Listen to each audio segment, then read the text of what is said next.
السلام علیکم۔ ہماری آج کی کہانی کا عنوان ہے سپارے کا راز۔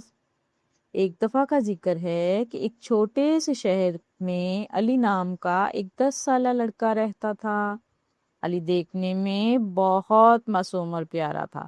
سفید کرتا شلوار اس پر بہت جچتا تھا، لیکن اس کے دل میں ایک ایسی بات تھی جو اسے بہت اداس رکھتی تھی۔ علی کو قرآن پاک پڑھنا ایک بوجھ لگتا تھا۔ اسے لگتا تھا کہ یہ عربی کے مشکل حروف بس ایک لمبی اور بورنگ مشق ہیں۔ ایک دوپہر جب سورج کی سنہری کرنیں باغیچے میں بکھری پڑی تھیں، علی ایک پرانی لکڑی کے بینچ پر بیٹھا رو رہا تھا۔ اس کے ہاتھ میں اس کا سپارہ تھا، مگر اس کے آنسو سپارے کے سفید صفوں پر گر رہے تھے۔ اسے قاری صاحب کے پاس جانا تھا، لیکن اسے اپنا آج کا سبق بالکل یاد نہیں تھا۔ اچانک پاس سے سرسراہٹ ہوئی اور ایک سبز رنگ کا ٹڈا آہستہ سے باہر نکلا اور بالکل علی کے سامنے آ کر کھڑا ہو گیا۔ ٹڈے نے اپنی بڑی بڑی آنکھوں سے علی کو دیکھا اور نری سے پوچھا، ارے علی بھیا، کیا ہوا؟ تم اتنے اداس کیوں ہو اور یہ موتی جیسے آنسو کیوں بہا رہے ہو؟ علی نے اپنی آنکھیں پوچھی اور سسکی بھرتے ہوئے بولا، میں قاری صاحب کے پاس قرآن پڑھنے جا رہا ہوں، لیکن مجھے میرا سبق یاد نہیں ہو رہا۔ سچ تو یہ ہے مجھے پتا نہیں کیوں، لیکن یہ کتاب پڑھنا مجھے بہت مشکل اور بورنگ لگتا ہے۔ جب بھی میں اسے کھولتا ہوں میرا دل کہیں اور بھٹکنے لگتا ہے، جیسے کوئی بوجھ ہو۔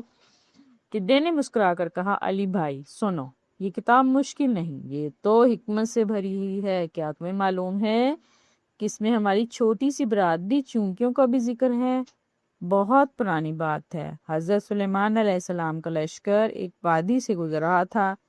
جب چونٹیوں کی ملکہ نے لشکر کو دیکھا تو اس نے اپنے ساتھیوں کو پکارا، اے چونٹیوں، اپنے اپنے گھروں میں گھس جاؤ، کہیں ایسا نہ ہو کہ سلیمان اور ان کا لشکر تمہیں کچل ڈالے اور تمہیں خبر بھی نہ ہو۔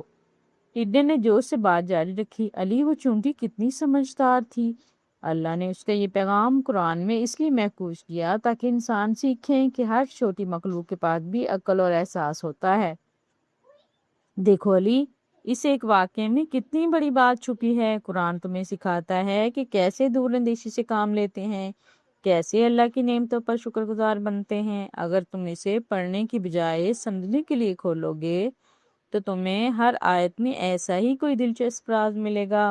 علی اب حیرت اور تجسس کے ساتھ اپنے سپارے کو دیکھ رہا تھا۔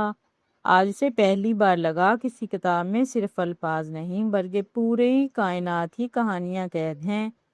وہ اب تیز قدموں سے قاری صاحب کے گھر کی طرف بڑھا، لیکن وہ اب سبق یاد کرنے نہیں بلکہ اپنے اللہ کے پاک کلام کا راز کھوجنے جا رہا تھا۔